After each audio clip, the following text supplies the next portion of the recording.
É, fico feliz de conheci os filhos, né? A nossa irmã e o irmão dela, que são filhos do reverendo Adiel. E há pessoas que a gente gostaria muito de ter conhecido. E um deles é o reverendo Adiel. Né? Eu lembro quando eu peguei aquele livro lá, Diaconia, né? Ou Promoção Humana, e eu devorei aquele livro lá, e é um livro que eu uso, inclusive, na disciplina, como, né, bibliografia complementar também. Então eu fico muito feliz de poder conhecer vocês. Né? Não tive a alegria, né, o prazer e o privilégio de conhecer o reverendo Adiel, né? Mas conhecendo vocês já, né, eu fico feliz por isso. Né? Louvado seja o Senhor, e louvado seja o Senhor, né, pela igreja que teve o privilégio de ter o reverendo Adiel aí como pastor da igreja. Nós temos aí, ainda não saiu do papel, estamos tentando isso, mas nós temos vários nomes na vida da igreja que precisam ser resgatados. Você escreveu uma biografia dessas pessoas, e um deles é do reverendo Adiel. Então, que Deus nos dê graça e condições para isso. E a nossa irmã orou também pedindo as bênçãos de Deus para a nossa família, os nossos filhos. Eu não falei dos meus filhos. Tenho 2 filhos, um de 29 anos de idade, ele é veterinário, né? E o outro tem 20 anos de idade, são 9 anos de diferença, e ele está no 3º ano de filosofia, né? Vai ser filósofo o menino. Então, eu creio que influência minha, eu gosto muito da filosofia, de estudos, de ler muito. Eu tenho uma biblioteca grande, mais de 3.000 livros lá em casa, e muito de filosofia. Então, ele acabou gostando dessa área e está fazendo lá, né? E nós temos acompanhado e a gente conversa muito. Isso tem sido um momento muito gostoso, a gente acompanhar ele também nos seus estudos ali de filosofia. Eles nunca... Assim, agora já não vem mais com a gente para lugar nenhum, porque chega uma idade que os filhos já não acompanham os pais, né? Isso é normal. Isso é normal. Quem tem filho pequeno vai se preparando, porque é assim mesmo. É assim que acontece. A gente fica ali com o coração apertado, né, quando chega na adolescência ali, mas isso é uma ordem natural das coisas, e a gente louva a Deus porque Deus guarda os nossos filhos, Deus abençoa e Deus dá o crescimento aos nossos filhos. Bom, irmãos e irmãs, nós vamos continuar falando ali da vida de Sansão. Nós vimos sobre as consequências da desobediência. Lembram? Que Sansão foi escolhido por Deus para ser um herói. Foi escolhido por Deus para uma missão, que era libertar o povo de Israel dos filisteus. Ele até um determinado momento ele foi obediente, mas depois ele resolveu desobedecer. E nessa desobediência, ele colheu frutos amargos. Lembra-se, ele foi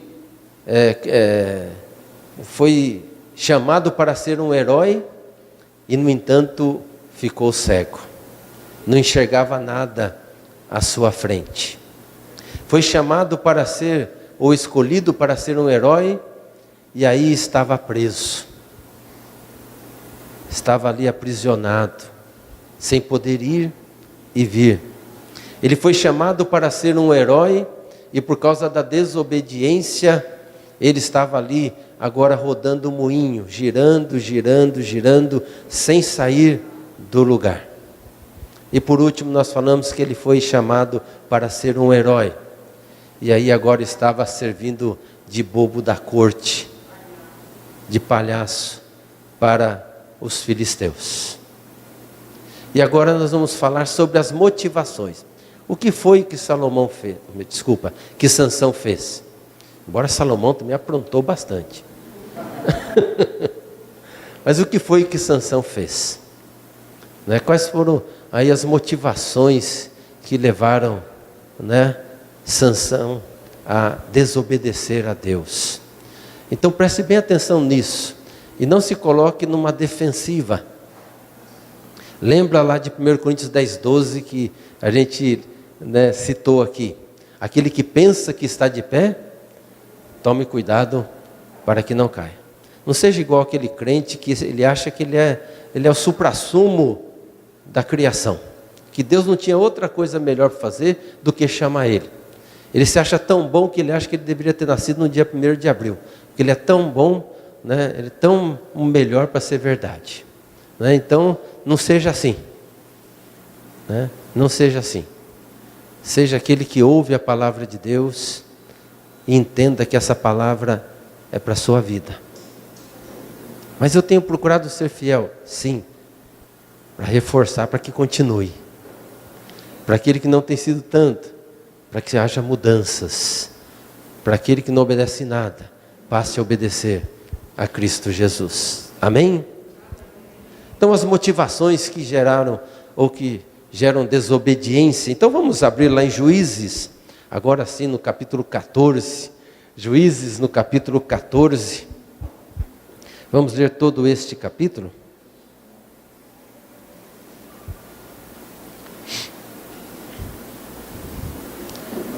Acharam? Nosso irmão ali, como é que é o nome do irmão? Oi? Geilson. Gerilson. Nossa, estou... Gerilme. Vocês entenderam o nome dele, né? Não vou me atrever mais, irmão. Depois eu pego direitinho. Né? GG. Facilitou. O nosso irmão GG, ele veio conversar comigo e falou, né, que até o século XII não havia essa divisão aí de capítulos, e depois, mais à frente, veio a divisão de versículos. Então você imagina a dificuldade que era para achar, né, isso daí. Ou seja, você saber a disposição dos livros já é uma grande coisa. Eu acho isso importante, você saber, quando fala ali, Abacuque, né, principalmente os profetas menores, Abacuque, então você sabe mais ou menos onde está ali. Agora você imagina, você tem que procurar, né, o verso bíblico ali sem essas divisões, né? Então graças a Deus que, né, teve vidas que pensaram nisso e foram usadas por Deus para fazer isso. Juízes capítulo 14 diz assim: desceu Sansão a Tímina, vendo em Tímina uma das filhas dos filisteus, subiu e declarou a seu pai e a sua mãe, e disse: vi uma mulher em Tímina, das filhas dos filisteus, tomai-ma, pois, por esposa. Porém seu pai e sua mãe lhe disseram: não há porventura mulher entre as filhas de teus irmãos, ou entre todo o meu povo, para que vás tomar a esposa dos filisteus, daqueles incircuncisos? Disse Sansão a seu pai: toma-me esta, porque só desta me agrado. Mas seu pai e sua mãe não sabiam que isto vinha do Senhor, pois este procurava ocasião contra os filisteus, porquanto naquele tempo os filisteus dominavam sobre Israel. Desceu, pois, com seu pai e sua mãe a Tímina, e chegando às vinhas de Tímina, eis que um leão novo bramando lhe saiu ao encontro. Então o Espírito do Senhor de tal maneira se apossou dele, que ele o rasgou como quem rasga um cabrito, sem nada ter na mão. Todavia, nem a seu pai, nem a sua mãe, deu a saber o que ele fizera. Desceu e falou àquela mulher, e dela se agradou. Depois de alguns dias voltou ele para a tomar, e apartando-se do caminho para ver o corpo do leão morto, eis que neste havia um enxame de abelhas com mel. Tomou o favo nas mãos, e se foi andando e comendo dele. E chegando a seu pai e sua mãe, deu-lhes do mel, e comeram. Porém não lhes deu a saber que do corpo do leão é que o tomara. Descendo, pois, o seu pai à casa daquela mulher, fez Sansão ali um banquete, porque assim o costumavam fazer os moços. Sucedeu que, como o vissem, convidaram 30 companheiros para estarem com ele. Disse-lhes, pois, Sansão: dar-vos-ei um enigma a decifrar. Se nos 7 dias das bodas mo declarardes e descobrirdes, dar-vos-ei 30 camisas e 30 vestes festivais. Se mo não puderdes declarar, vós me dareis a mim as 30 camisas e as 30 vestes festivais. E eles lhe disseram: dá-nos o teu enigma a decifrar, para que o ouçamos. Então lhes disse: do comedor saiu comida, e do forte saiu doçura. E em 3 dias não puderam decifrar o enigma. Ao 7º dia disseram à mulher de Sansão: persuade a teu marido que nos declare o enigma, para que não queimemos a ti e a casa de teu pai. Convidaste-nos para vos apossardes do que é nosso, não é assim? A mulher de Sansão chorou diante dele e disse: tão somente me aborreces e não me amas, pois deste aos meus patrícios um enigma a decifrar, e ainda não o declarastes a mim. E ele lhe disse: nem a meu pai, nem a minha mãe o declarei, e tu declararia a ti? Ela chorava diante dele os 7 dias em que celebravam as bodas.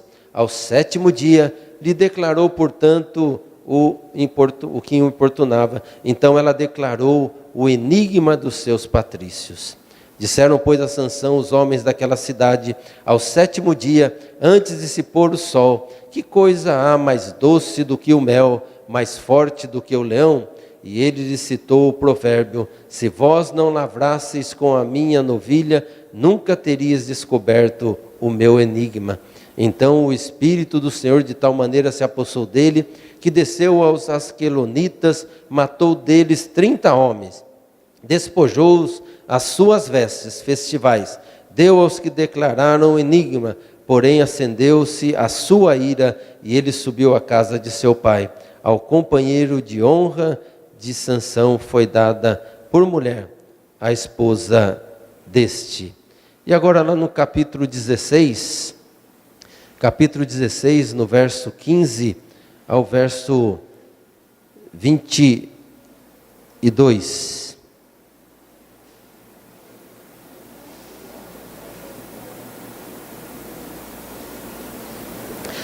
Então ela disse: como dizes que me amas, se não está comigo o teu coração?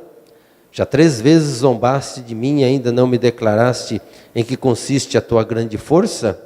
Importunando ela todos os dias com as suas palavras, e molestando-o, apoderou-se da alma dele uma impaciência de matar.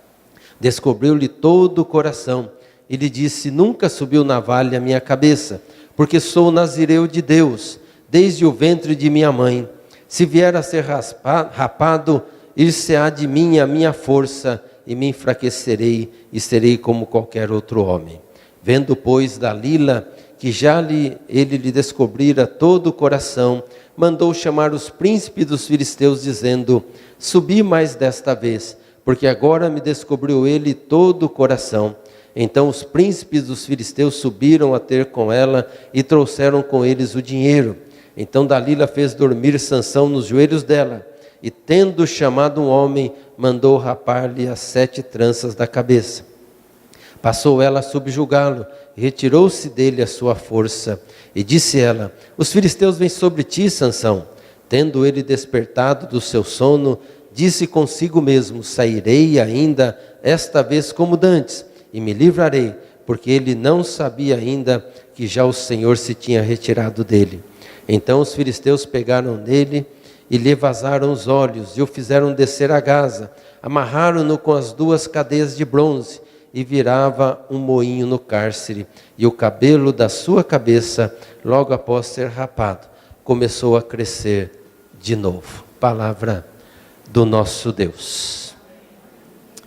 Deus havia exigido de Sansão a obediência, e havia colocado 3 coisas que ele deveriam realmente obedecer.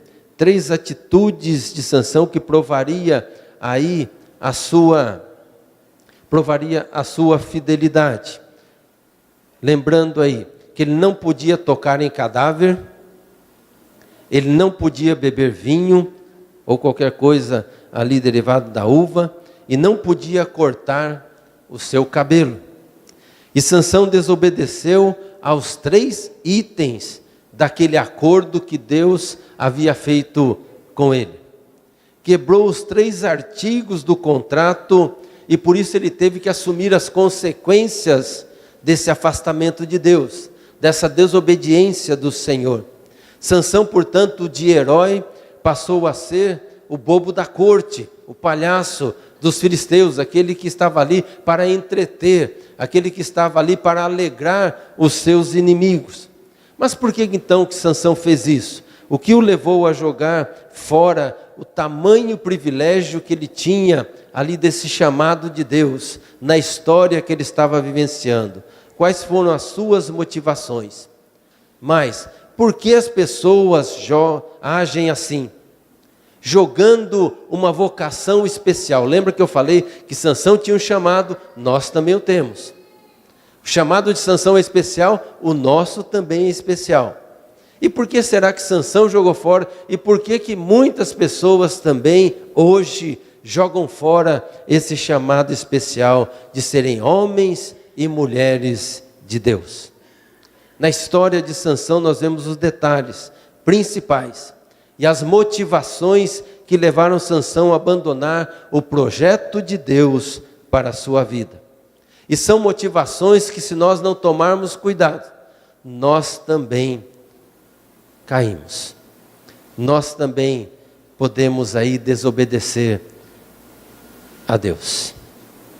E são 3 motivações que levaram Sansão a desobedecer: ilusão, imitação e impaciência. Ilusão, imitação e impaciência. A primeira delas é a questão da ilusão. Uma das regras era que Sansão não podia tocar em cadáver, seja ele de seres humanos, seja cadáver de animais, ele não podia ter contato com cadáveres.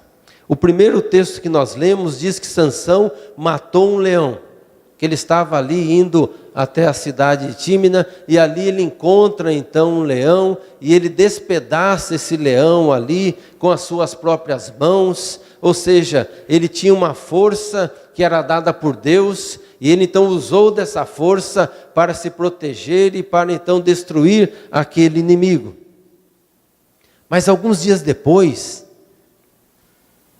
ele deliberadamente vai para aquele lugar. Ele poderia voltar para a casa dele por um outro caminho, mas ele decide, diz a palavra, ir para aquele lugar. Ele decide passar aonde estava o leão. Ele decide chegar próximo daquele que havia sido destruído e estava ali morto. No capítulo 14, relendo aí no verso 8, diz: depois de alguns dias voltou ele para tomar, e apartando-se do caminho para ver o corpo do leão. Ou seja, ele quis fazer isso. Não foi que ele precisou, não foi que não tinha alternativa, não foi porque ele foi obrigado a fazer isso, mas ele quis passar por ali. Ele decidiu ir até o leão, ele decidiu desobedecer, ele decidiu agir segundo a sua própria consciência, segundo o seu desejo, segundo a sua vontade. Deliberadamente ele foi ao encontro do leão que estava morto. E fez mais.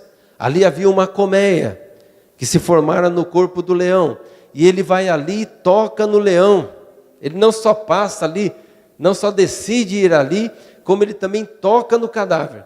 Porque ele pega ali aquele favo, né, de mel, e ele saboreia aquele favo de mel, aquele mel que ele, né, sentiu ali, aquele doce do mel, aquela coisa gostosa do mel.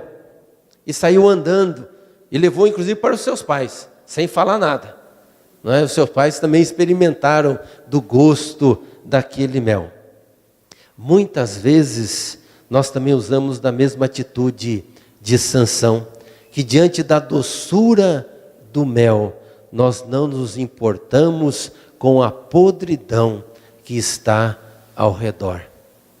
Nós só olhamos para o mel. Só olhamos para o mel. E aí, irmãos e irmãs, prestem bem atenção no que eu vou dizer. Entenda bem o que eu vou colocar para vocês. Não se escandalize nesse primeiro momento aí.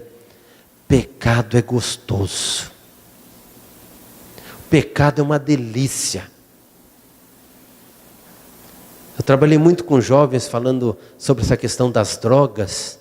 E eu nunca disse para eles que a droga é ruim. Porque ela aparentemente, naquele primeiro momento, ela não é ruim. Assim é o pecado. O pecado é algo que nos atrai. É algo bom. Porque se fosse algo ruim, eu não pecava. Nenhum de nós aqui, né, são pessoas que não são inteligentes, são pessoas que querem experimentar coisa ruim, que querem comer algo amargo. Né? Tá certo que tem gente que gosta de jiló, né, essas coisas, mas na maioria das vezes a gente quer comer uma coisa que seja realmente doce, né, uma coisa gostosa ali. Né? Desculpa quem gosta de jiló, mas tal, aquela coisa assim. No entanto, né, por que a gente peca? Porque o pecado é doce, é gostoso. Podemos dizer que é doce como mel. Há coisas que nos seduzem, tentando nos desviar do caminho do Senhor, que a princípio é doce como mel. E por ser doce, a gente não percebe o cheiro ruim. A gente não percebe a podridão. A gente não percebe o esgoto que está ao redor.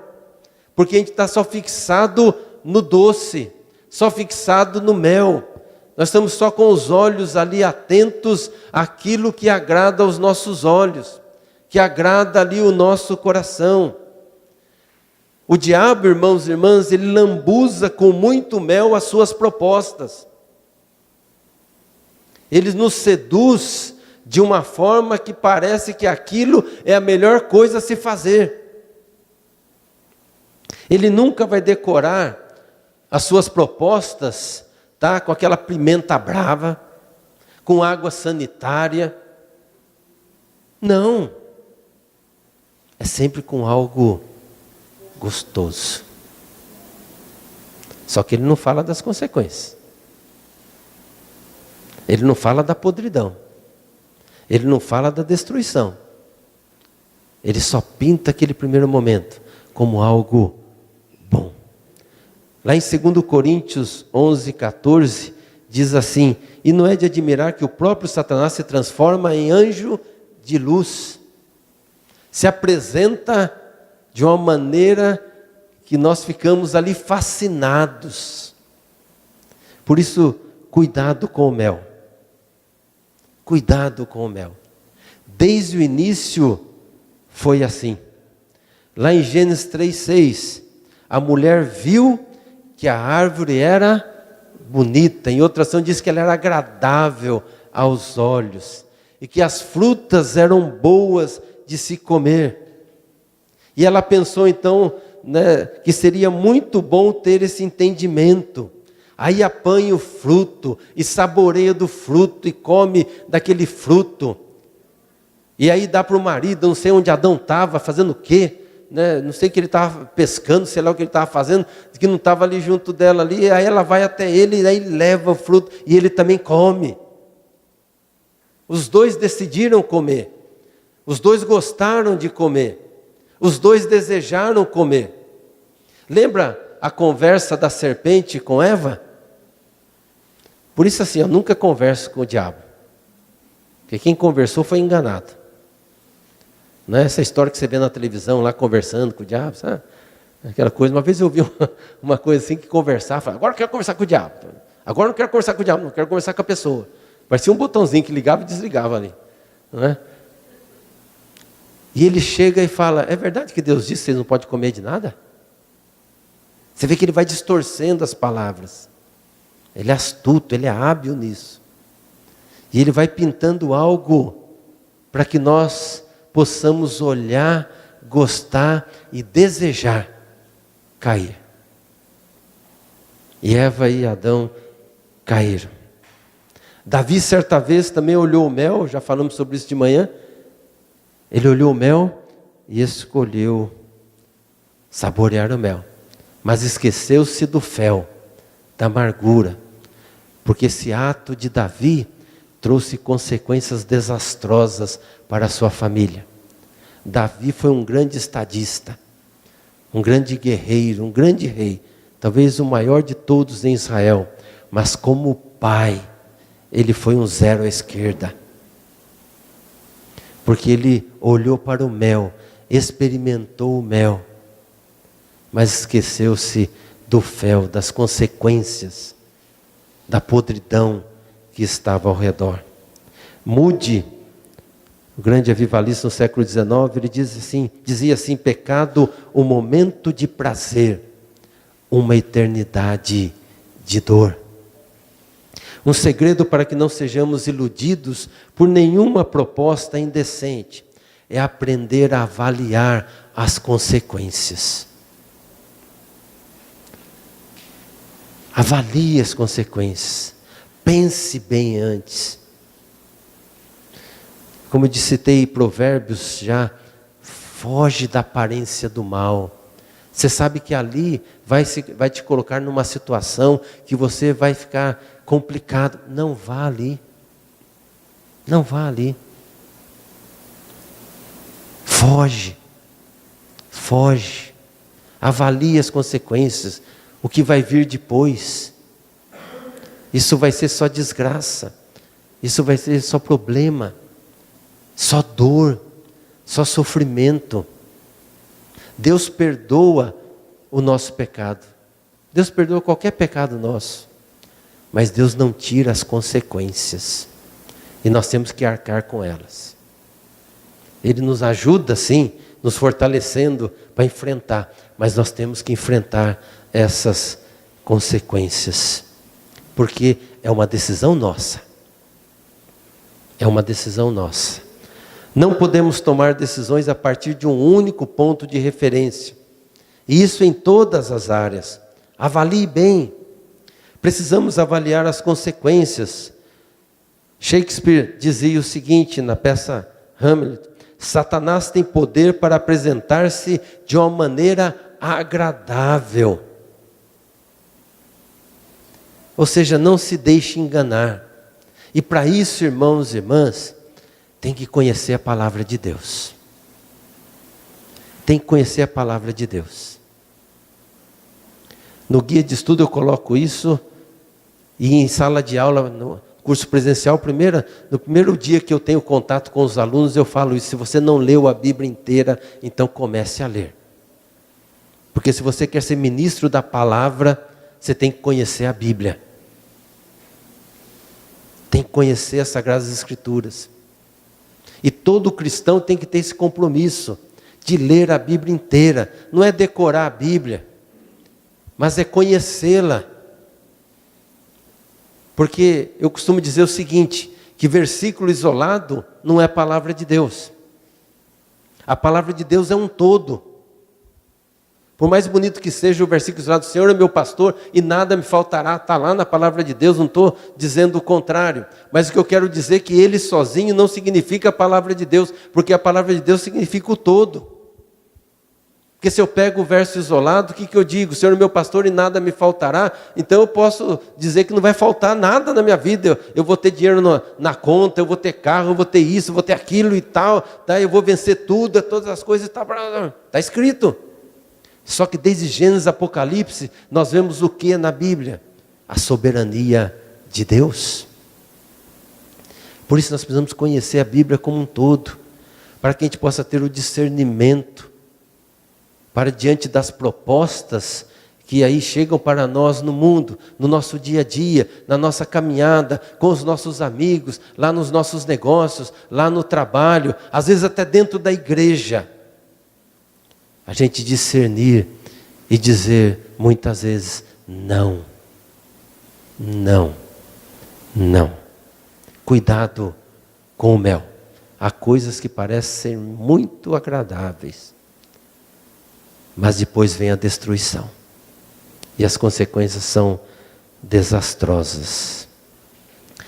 Segundo, que é a imitação. Outra regra que Sansão tinha que obedecer é que ele não podia beber vinho ou qualquer coisa procedente da uva. Essa também foi violada. Desobedeceu. Relendo lá no capítulo 14, no verso 10. Descendo, pois, seu pai à casa daquela mulher, lá em Tímina, fez Sansão ali um banquete. Por quê? Porque assim costumavam fazer os amigos. Costumavam fazer os colegas. Ou seja, se eles fazem, por que eu não posso fazer? Se eles participam, por que eu não posso participar? Se eles experimentam, por que eu não posso experimentar?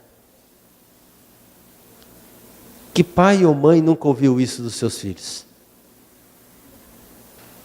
Ah, pai, todo mundo faz lá na escola. Não é? Todo mundo faz lá na faculdade. Não é? Qual o problema disso? Porque eles não querem, o adolescente, o jovem, realmente é complicado, porque eles não querem ficar fora do grupo. E são tentados constantemente a imitar, para estar bem com o grupo, para ser aceito. Mas não é só com eles, adultos também. Adultos também lá nos seus negócios. Diante das amizades, dos relacionamentos. Porque todo mundo faz. Porque virou senso comum. E aí parece que, porque virou senso comum, então está liberado para que nós assim façamos. Não é assim. Nós temos um norte, que é a palavra de Deus. Ela nos orienta. Ela é o nosso guia. Na nossa Constituição diz que a Bíblia é a nossa regra única e infalível de fé e de prática. É regra. Se é regra é para ser seguida. E para eu segui-la eu tenho que conhecê-la. Eu preciso ler, preciso estudar a palavra de Deus. Preciso conhecer aquilo que Deus quer para a minha vida. Os banquetes eram regados a muito vinho. E os colegas faziam isso, por que então que ele não iria fazer? E por isso Sansão desobedeceu também esse segundo item ali que havia sido colocado para ele, que estava no contrato, na aliança ali com ele, que era um nazireu. Era moda, era comum, era o padrão da moçada daquela época. Provavelmente ele não queria ser diferente, taxado de chato, quadrado, retrógrado, careta e etc, etc. Lembro-me dos amigos de Daniel. Sadraque, Mesaque e Abednego. É interessante que eles receberam esse nome e a gente gravou mais os nomes deles da Babilônia do que os nomes que eles tinham lá em Israel, lá em Jerusalém. Mas lembram-se deles? Eles não se conformaram. Eles não fizeram o que todo mundo fazia. E porque não aceitaram fazer o que todo mundo fazia, o que aconteceu? Foram jogados na fornalha. E quando eles são jogados na fornalha, diz o texto que mandou aquecer 7 vezes mais, a tal ponto que aqueles que estavam aquecendo morriam por estar ali próximo. E eles são jogados na fornalha. E ali dentro da fornalha diz que olhavam e viam 4 pessoas. Porque para Deus é assim, a matemática de Deus é diferente da nossa. Não é? A matemática, 1 mais 1 mais 1 não dá 3, para Deus é 1 mais 1 mais 1 dá 4, porque Deus está presente. E aí eles são trazidos para fora, ou melhor, desculpa, antes de ser jogados, Nabucodonosor diz o seguinte: vocês vão para a fornalha, eu quero ver se o Deus de vocês vai livrá-los. Qual é a resposta? Eu vibro com a resposta dos amigos de Daniel. Se o Senhor quiser, Ele nos livra. Que diferença dos dias de hoje, né? Que a gente vê muito na televisão, né? Tem que determinar para Deus, não é assim? Né? Eu vi um pregador desse, de vez em quando eu sou meio masoquista, eu começo a assistir alguns programas na televisão, né? E assim, tinha um pregador que fala assim: você tem que fazer bico com Deus. Sabe aquela coisa de crença, de bico? Enquanto colocar ele na parede, enquanto ele não te dá aquilo que você está pedindo, você não libera ele. Aqueles, se Deus quiser, Ele nos livra. Se Ele não quiser, não tem problema. Mas nós não vamos nos dobrar diante dessa estátua. Ou seja, a confiança em Deus, daquele que tem a palavra como norte. E não é porque todo mundo está fazendo que eu tenho que fazer também. Não é porque todo mundo está praticando que eu tenho que fazer também. Eu não tenho que acompanhar a maioria. Quem disse que a maioria sabe o que está fazendo? Eu tenho que olhar para a palavra de Deus e ela me conduzir, e ela me dizer, e ela me orientar. Quando criança eu aprendi um um versículo bíblico do Salmo 119, o verso 105. Lâmpada para os meus pés é a tua palavra, e luz para os meus caminhos. Eu gravei, desde criança, eu gravei não só o verso, como também o endereço. Lâmpada que ilumina, luz que me dirige. Então não tem que olhar o que as pessoas estão fazendo, mas eu tenho que olhar para aquilo que a palavra de Deus está me dizendo. Aquilo que ela está me orientando. E aí eu não vou me amoldar aos hábitos dos colegas, aos hábitos da sociedade. Os amigos de Daniel fizeram isso e Deus os salvou.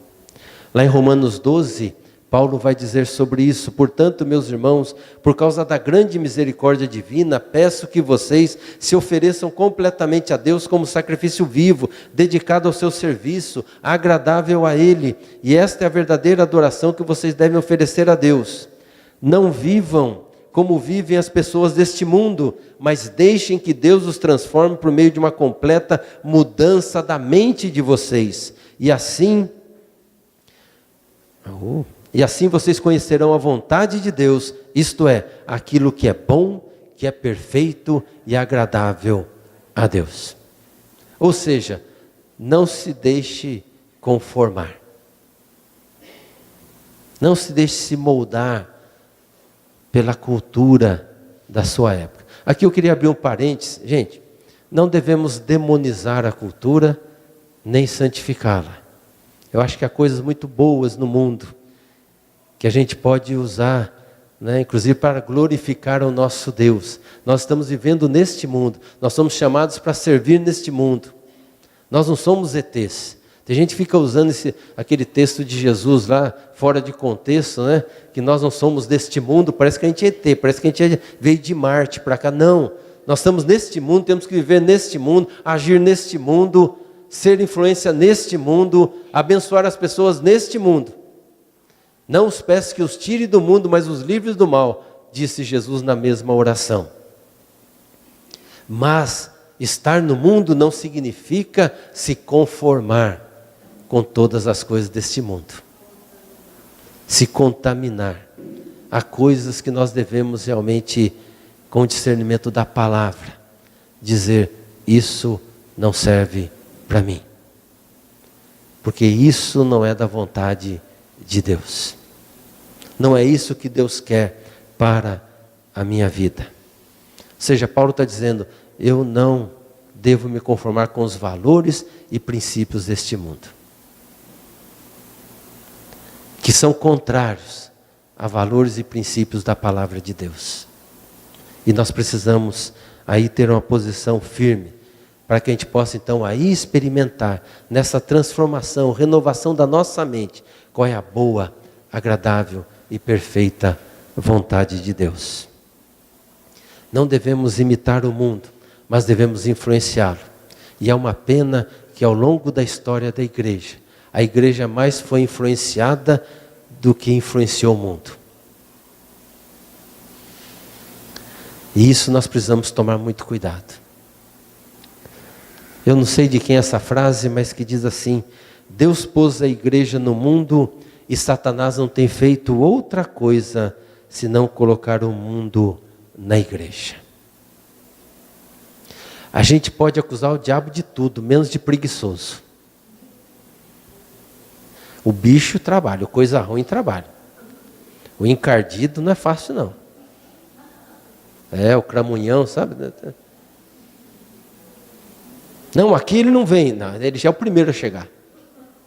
Ele não chega atrasado não. Porque ele quer minar a nossa comunhão. Ele quer destruir a nossa alegria como povo de Deus. E nós precisamos estar firmes na palavra. Não devemos deixar que o mundo entre na igreja, mas devemos influenciar o mundo com a nossa vida. John Wesley, fundador do metodismo, ele dizia: me dê 300 homens cheios do Espírito Santo que eu transformo o mundo. E eu creio nisso, que nós estamos precisando de gente, de cristão, cheios do Espírito Santo. Em 1950, o censo dizia que nós éramos 1,5 milhão de evangélicos. Hoje diz aí o último censo que nós estamos aí com 40 milhões de evangélicos. E o que mudou de 1950 para cá? O mundo melhorou? Vamos falar do nosso país, né? Melhorou? A corrupção diminuiu? As drogas diminuíram? A violência diminuiu? Então o que está acontecendo? Cresce o número de evangélicos, mas as mazelas, a podridão do mundo continua. E alguns são muito apocalípticos e ficam achando, não, mas isso é normal. Isso é normal, quanto pior, melhor, sabe aquela coisa assim? Porque daí Jesus volta. Né? Não, Jesus vai voltar quando a gente pregar o evangelho para todo mundo. Tá? Então não se esqueça disso, não é porque a coisa está ruim não. A gente tem que pregar. Por que não está mudando? Porque está faltando vivência da palavra de Deus. Está faltando compromisso com a palavra de Deus. Está faltando santificação no povo de Deus. Para que ele possa, aonde quer que ele esteja, influenciar. Lembra lá naquela primeira noite? Não é o lugar que faz a pessoa, mas é a pessoa cheia do Espírito Santo é que faz o lugar. Ou seja, onde eu chego com a graça de Deus, com a força que Deus me dá, eu posso ali ser um fator de influência, de abençoar as pessoas que ali estão. A gente vai ver bem isso na vida de José. Sansão desobedeceu também o terceiro item do contrato. Ele já estava por um fio. Tinha tocado em cadáver. Havia também dado um banquete regado a vinho. Havia bebido. Só faltava cortar os cabelos. Ele resiste às investidas de Dalila. Sansão era um bobão também, né? Porque pela madrugada, né? Porque a mulher já na primeira vez ali já aprontou com ele e ele, né, continua ali. Tem gente apaixonada, né? Diz que a paixão, tem médico que diz que paixão é doença, né? Então, embora é uma doença boa, né? Quem não gosta de estar apaixonado, né? Mas eu acho que a gente tem que amadurecer nessa caminhada. E Sansão estava naquela paixão ali, aquela coisa toda e tal, e a mulher enganando ele, a mulher aprontando para ele nada. Não é? Deixou cair. Lá em Juízes 16, 17 diz, importunando a ela todos os dias, com as suas palavras, molestando-o, apoderou-se da alma dele, uma impaciência de matar. Ficou impaciente. Descobriu-lhe todo o coração, ele disse, nunca subiu navalha a minha cabeça, porque sou nazireu de Deus, desde o ventre da minha mãe. E se alguém rapar a minha cabeça, aí a minha força vai embora, e eu serei como qualquer outro homem, ficarei fraco. Impaciência de matar. Por causa da insistência de Dalila, a libertação do seu povo estava demorando, cansado de lutar. O fato é que o motivo foi a falta de paciência. Foi por falta de paciência, ou é por falta de paciência que muitos crentes também entregam os pontos. Porque nós queremos sempre que Deus nos atenda para ontem. Nós não compreendemos qual é a vontade de Deus. Não compreendemos quais os propósitos de Deus para a nossa vida. E muitas vezes nós somos tomados também por essa impaciência. Não suportam esperar as promessas do Senhor. Lembram-se de Saul? Saul, então, ele vai lá e ele invade ali os inimigos. E ele pega todas as coisas ali do inimigo. E aí Samuel falou para ele o seguinte, espere lá, que eu vou subir lá, acho que era Gilgal, né? Eu vou subir até lá. E aí então faz o sacrifício. Aí o que Saul fez? Saul começou a ficar impaciente, porque Samuel não chegava. E o povo começou a buzinar no ouvido dele. Começou a pressionar ele. Começou a pressionar. E aí vem aquelas justificativas, mas você está sacrificando para Deus. Você está fazendo para Deus. Então pode fazer, que Deus vai se agradar. Não precisa esperar Samuel coisa nenhuma, não. Pode fazer, pode fazer. E ele então vai lá e sacrifica. E aí quando Samuel chega, né, aí Samuel fala, o que aconteceu? O que está acontecendo aí, filho? Estou ouvindo algumas coisas aí, estou ouvindo balido de coisa, o que está acontecendo?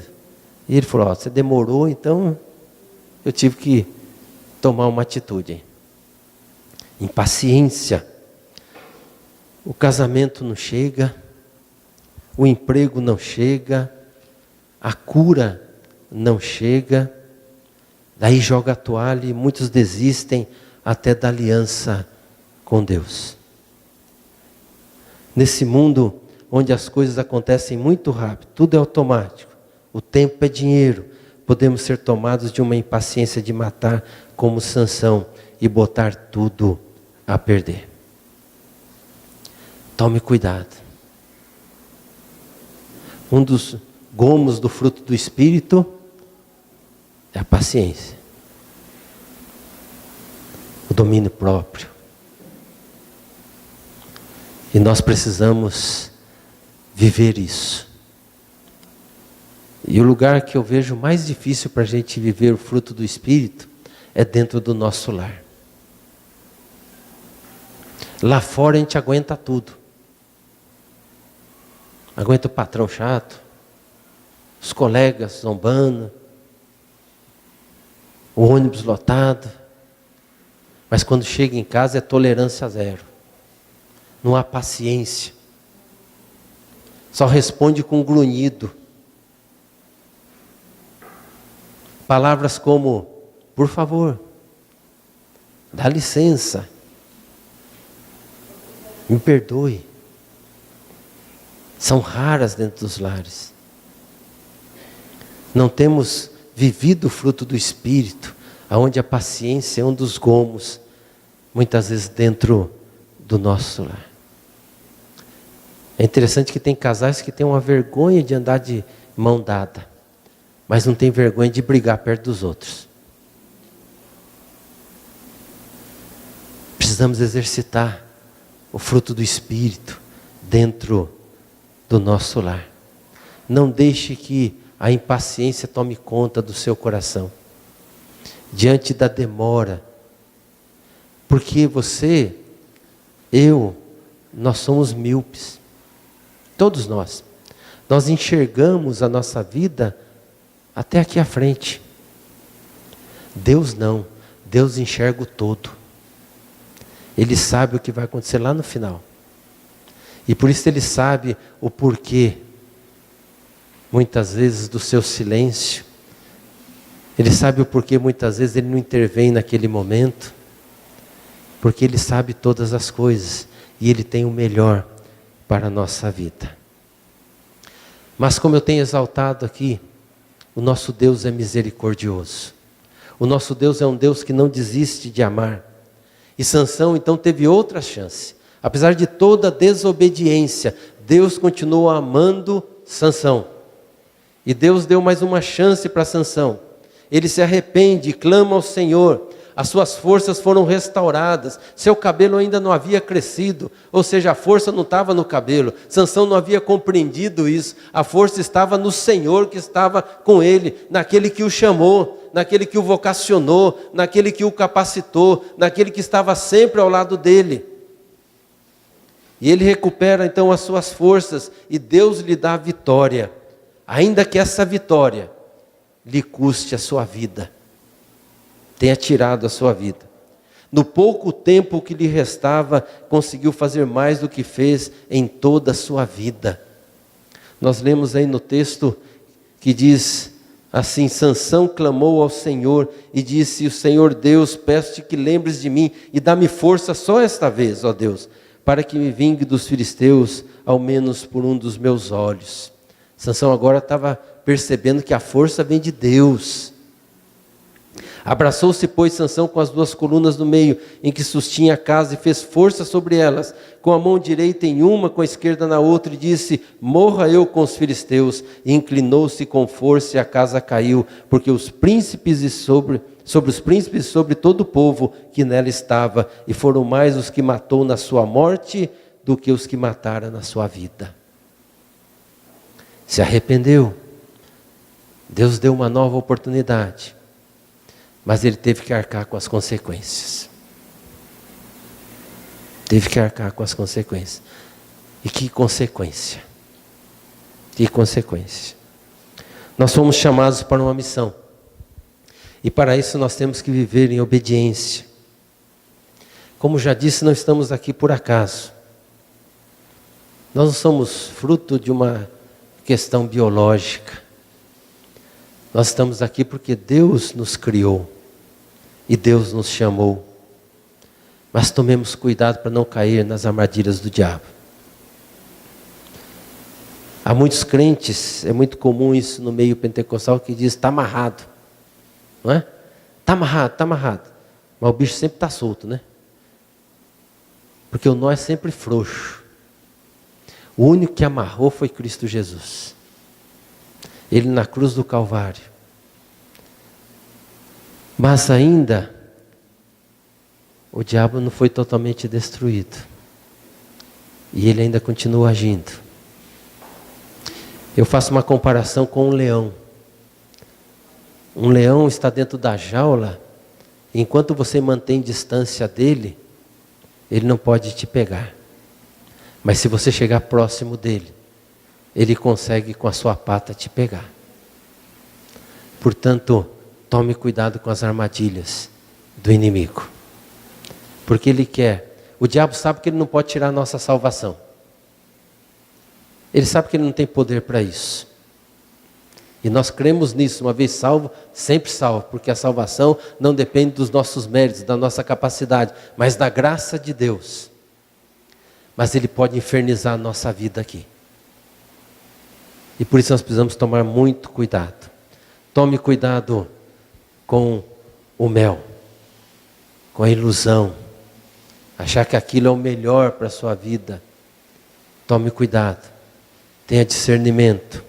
Tome cuidado com a imitação. Tome cuidado com a impaciência. Não caia nessas armadilhas. Lembre-se que a desobediência traz consequências. Ainda que Deus continue a nos amar da mesma maneira, mas nós temos que assumir aí as consequências. Eu lembro uma vez, lá no hospital, falando do amor de Deus a um grupo de pacientes, e um deles me questionou dizendo: se Deus é amor, por que Ele não me cura? Se Deus é amor, por que Ele deixa que a gente fique aqui com essa doença? Eles eram todos doentes ali, portadores do vírus HIV. Por que Ele deixa que a gente viva assim? Nós estamos aqui ouvindo você falar do amor de Deus, mas por que Ele então não vem sobre nós e nos liberta dessa doença que nos mata, que nos machuca, que tira a nossa vida, a nossa alegria? E eu então olhei para ele e fiz uma outra pergunta. Falei: se Deus te curar agora, o que você vai fazer com a sua vida? Ele disse: eu vou aproveitar tudo que eu tenho para fazer. Eu vou fazer tudo que eu tenho vontade que eu não posso fazer agora. Eu vou aprontar mesmo, né? Porque daí eu posso. Aí eu tenho força, né? Eu tenho todas as condições e eu vou realmente aproveitar a vida. E eu disse para ele: olha, se Deus te curar e você cair nessa vida de novo, você vai voltar aqui daqui a pouco e pior do que você está. No entanto, o que Deus quer é mais do que curar o seu corpo. Deus quer salvar a sua vida. Deus quer dar sentido à sua vida. Deus quer colocar no teu coração uma alegria que todas essas coisas que você quer fazer não consegue lhe dar. Porque a alegria que Jesus nos dá, ninguém pode tirar. A paz que Ele nos dá, o mundo não pode dar. Aquele rapaz, o Paulo, ele continuou enfermo. Morreu. E até onde eu sei, morreu sem Jesus. Porque ele achava que a alegria, a vida, estava na quantidade de experiências. Ele vivia da ilusão do mel, da imitação, porque os amigos todos faziam. E por causa disso veio a destruição sobre a sua vida. C.S. Lewis escreveu as Crônicas de Nárnia, mas escreveu muitos outros livros. C.S. Lewis, num dos seus sermões, ele dizia assim: Deus não nos criou para a felicidade, mas para amar e ser amado. Porque quando estamos em busca da felicidade como um fim em si mesmo, nós sempre vamos buscar em algum lugar, em alguma coisa, em alguma pessoa. Mas quando buscamos amar e ser amado, nós encontramos a felicidade aonde nós estamos. Não precisa buscar em lugar algum. Nós somos amados por Deus e nós amamos ao Senhor. Portanto, a nossa alegria está no Senhor. Ninguém pode garantir essa alegria para nós. Nenhuma coisa pode garantir essa alegria para nós. Somente Jesus. Somente Jesus. Por isso nunca o esposo deve dizer para a esposa: você é a razão da minha felicidade, ou vice-versa. É muita coisa. Ninguém consegue, a minha esposa, por mais linda, maravilhosa que ela seja, ela jamais vai conseguir satisfazer todas as demandas da minha vida. Como eu também não consigo fazer isso por ela. Só Jesus pode fazer isso. Ele é a nossa suficiência. Ou você encontra satisfação, alegria, prazer, paz em Jesus, ou então você não vai encontrar em lugar nenhum. E vai ficar experimentando mel, se iludindo, e você não vai conseguir sentir o cheiro da podridão que muitas vezes está ao redor. Seja obediente ao Senhor, mas que essa obediência venha do amor que você tem por Deus. Do prazer que você tem em fazer a vontade do Senhor. Como Jesus disse: o meu prazer é fazer a vontade do Senhor. Ou seja, a minha comida é fazer a vontade do Senhor. Amém? Amém. Feche os teus olhos, vamos orar ao nosso Deus. Pai querido, em nome de Jesus, nós declaramos aqui que a nossa alegria está no Senhor. Porque reconhecemos, ó Pai, que nada somos e nada podemos fazer sem o Senhor. O Senhor é o Deus que nos criou, que nos formou e nos capacitou para fazer a Tua obra. O Senhor é o Deus que quer um relacionamento íntimo e pessoal conosco, um relacionamento de amigo. O Senhor é aquele, ó Pai, que cuida de nós em toda e qualquer situação. E por isso, Pai, nós declaramos aqui que queremos ser obedientes ao Senhor, que queremos fazer a Tua vontade, que queremos conhecer a Tua palavra para que possamos andar em conformidade com ela. Pai, ajuda-nos, Senhor, e dá-nos força para dizer não ao inimigo. Dá-nos força, dá-nos discernimento, Pai, na Tua palavra, para também, ó Pai, não sermos enganados, iludidos com as propostas que chegam para nós, propostas essas que querem nos tirar do Senhor, do Teu caminho, da alegria que está no Senhor. Ajuda-nos, ó Pai, a confiar que o Senhor tem o melhor para as nossas vidas, para que a impaciência não tome conta do nosso coração. Ajuda, Pai, de uma maneira muito especial, jovens e adolescentes. Essa é uma fase da vida muito difícil, onde os amigos pressionam, ó Pai Santo, e ali eles têm que mostrar a sua fidelidade ao Senhor. Ajuda-os, ó Pai, para que não caiam na imitação, mas possam ser exemplos, possam ser sal da terra e luz do mundo ali para os seus amigos. Cuida deles, Pai. Sustenta-os nas Tuas mãos, em nome de Jesus. E que nós, ó Pai, possamos estar junto deles, compreendendo-os, ó Pai, caminhando junto com eles, orando junto com eles, ó Pai, para que eles possam perceber que juntos, em Cristo Jesus, somos mais do que vencedores. Obrigado, Pai, pela Tua palavra. Nós oramos agradecidos em nome de Jesus, o nosso Senhor e o nosso Salvador. Amém, amém e amém. Deus abençoe, uma noite abençoado. Acho que vai ter alguma coisa aqui agora, né? Ninguém sai, até porque está chovendo, né? E amanhã nós estaremos pela manhã, então, falando aí sobre o profeta Fujão.